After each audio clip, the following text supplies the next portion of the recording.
Right, okay. So let me try to explain this question from M2, question 5C. Sorry, question 6 from 5C.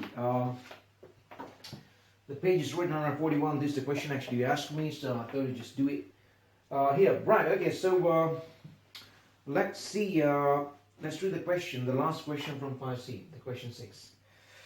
They say something about a rod. A uniform rod XY mass 6 kilograms is suspended from a ceiling. So let's draw this rod, what they're talking about. So they say there's a rod, something like this. A rod is 6 kilograms, which is uniform. 6g is the weight of it, and xy is the two ends given as x and y. The rod resting in equilibrium to 10 degrees horizontal. So they're saying this resting somehow 10 degrees horizontal, which must be like this, isn't it? So let's say that's a rod, that's x, that's y. This is basically 10 degrees here. 10 degrees horizontal. Okay, so that's basically 10 degrees. Let me probably use different color to depict the degrees. Maybe something like green. Alright, so that's the 10 degrees. Right, so what else they say? The string attached to y, so the string attached to y is at an angle 35 degrees to the vertical. There's a string attached here and the string attached here. This string is, they're saying that 35 degrees to the vertical. So it's going to be 35 degrees to the vertical. Okay, so probably use a black pen. Oh, it's just, well, some work. Let's try something else possibly. Right, working. Okay, so something like that. So that's basically the string, T1, tension. There must be tension, and also they say that's there is the angle which is 35 degrees. The angle is 35 degrees. Okay, that's become 35 degrees. So the other stuff we can mark as well. The usual, that's basically 6G. That they're equal because the reason is they're equal. That's the uniform rod. Okay, Duke. And right, so that's basically it. And what they're saying, the question one, they say the angle that the other string makes with the vertical.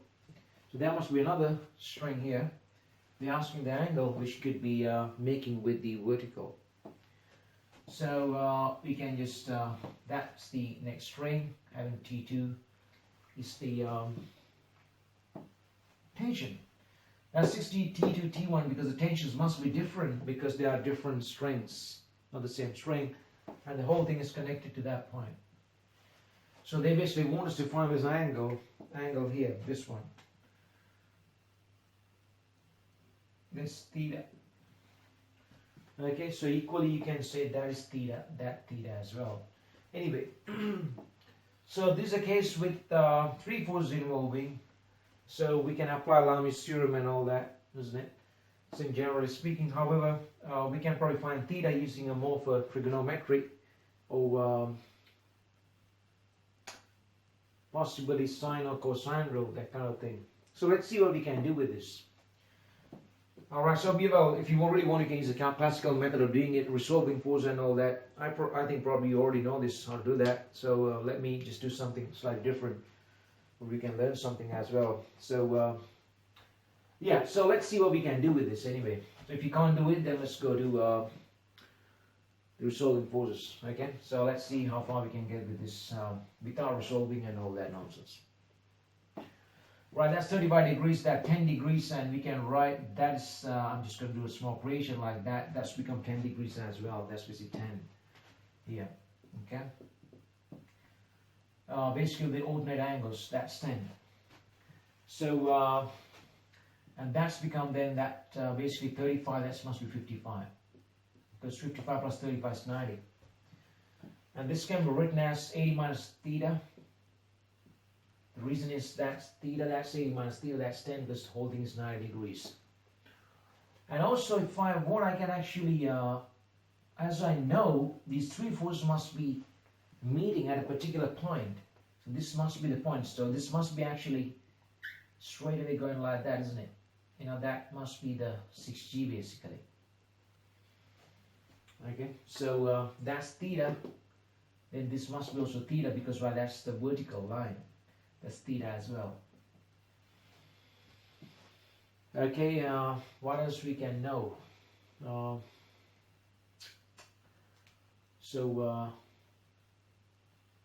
well, that's 35, then that's 35, because these two things are vertical basically. That's 35.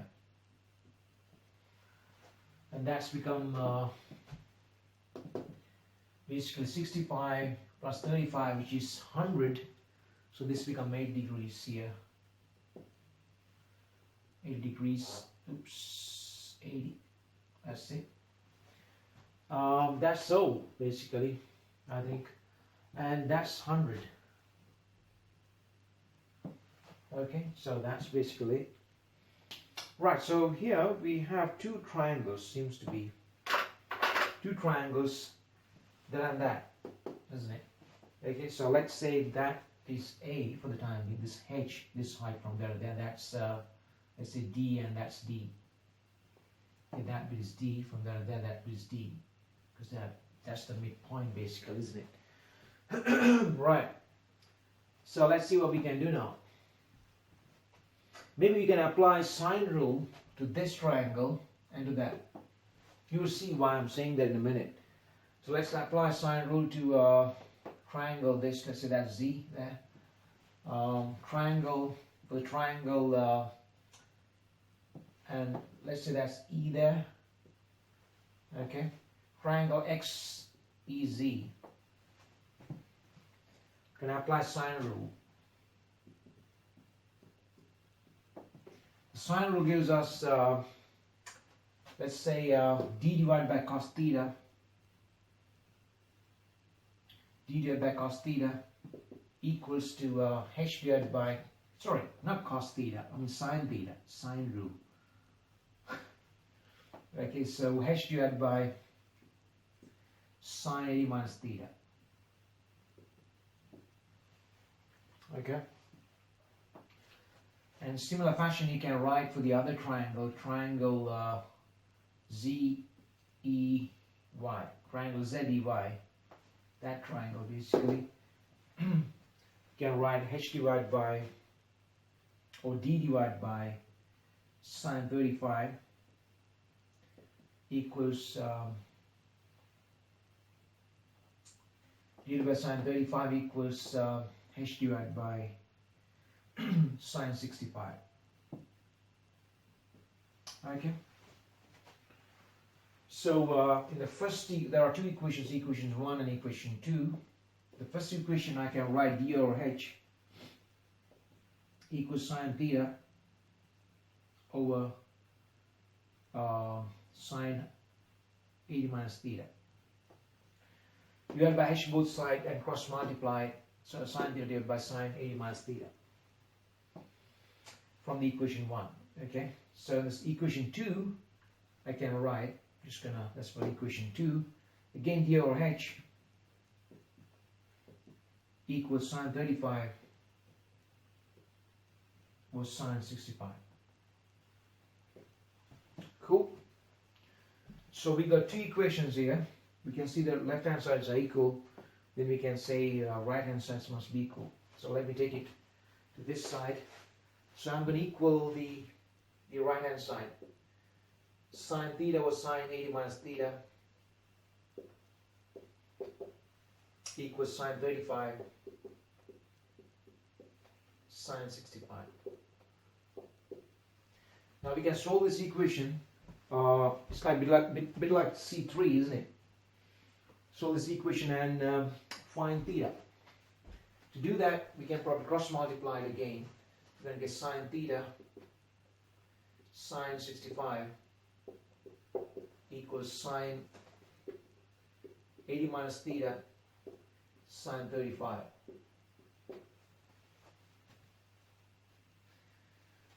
You can open the brackets, sine theta, sine 65. Here you can open the brackets, gonna get sine, gonna basically open the brackets like sine A plus B expansion. Here sine A minus B expansion, sine 80, cos theta minus cos 80, sine theta. And also sine 35 outside. Okay.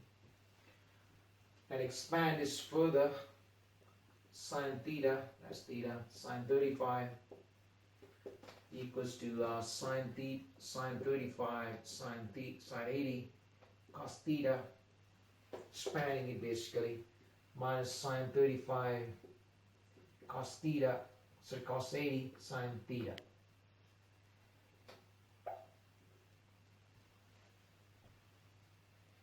I guess it's cos theta basically, sine 35.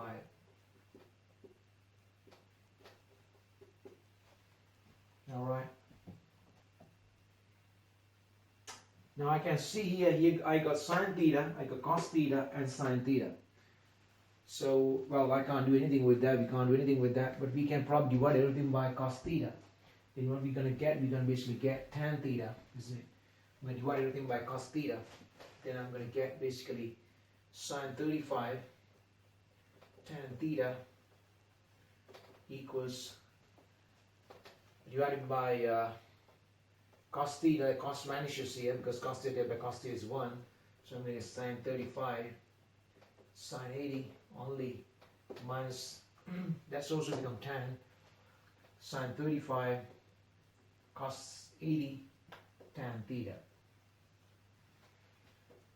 Take all the tans to one side and we can take the common, so you're going to get here, I'm going to take that term to this side and I can see tan theta is in the both sides, isn't it?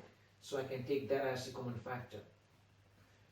So we can get sine 35 plus sine 35 cos 80 equals to sine 35 sine 80. Okay. So now I can get tan theta here. From here I can get tan theta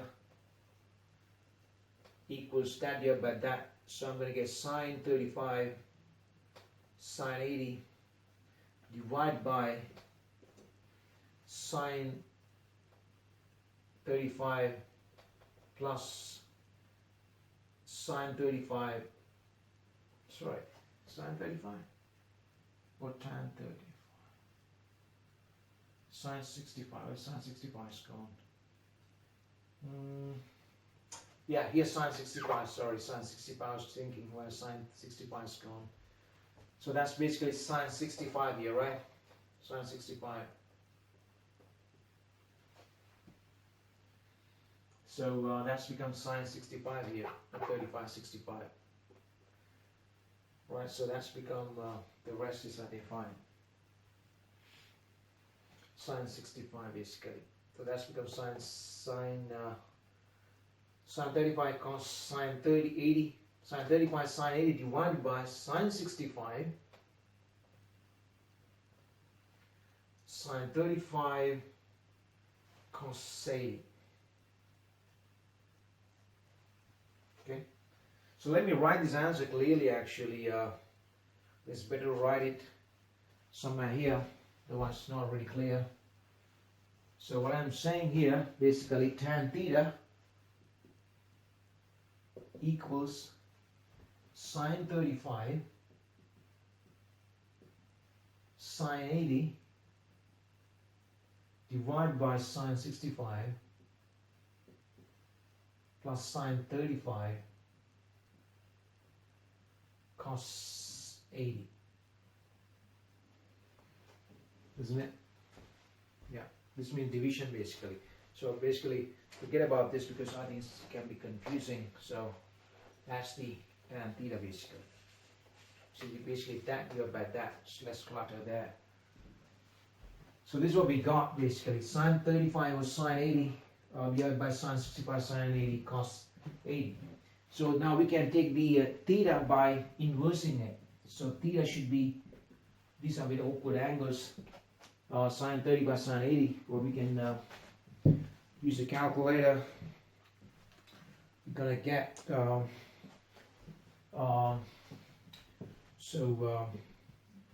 we got sine 35, sine 35, sine sine 80. The whole thing is basically divided by what's division sign? Oh, don't know how to use the calculator.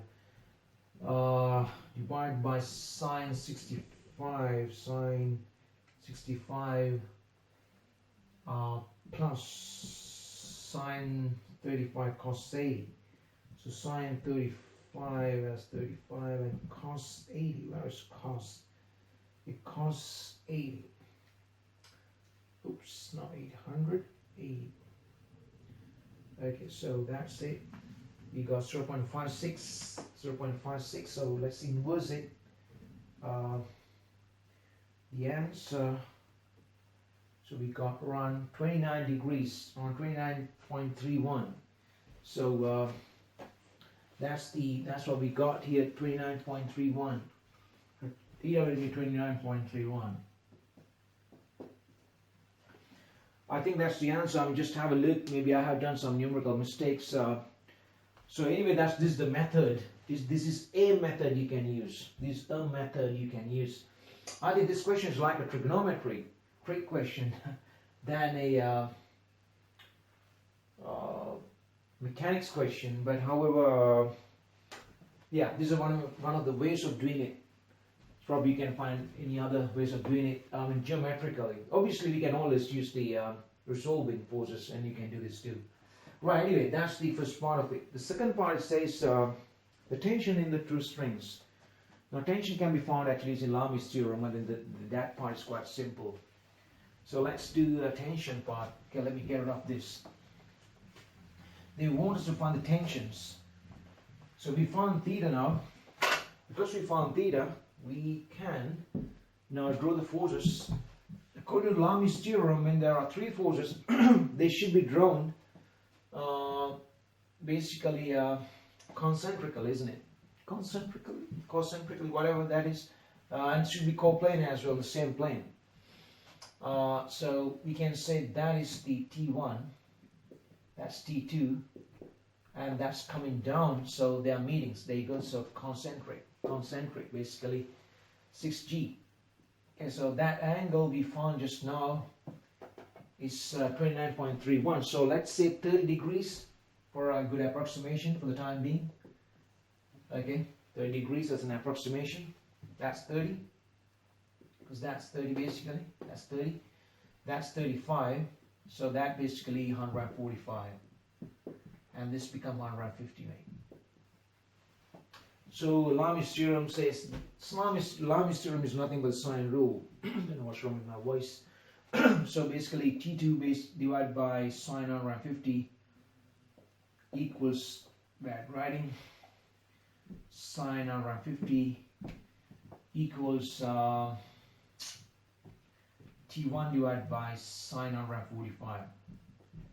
That's equals to 6G divided by sine 65. Okay, so we can generate two equations here, or three equations.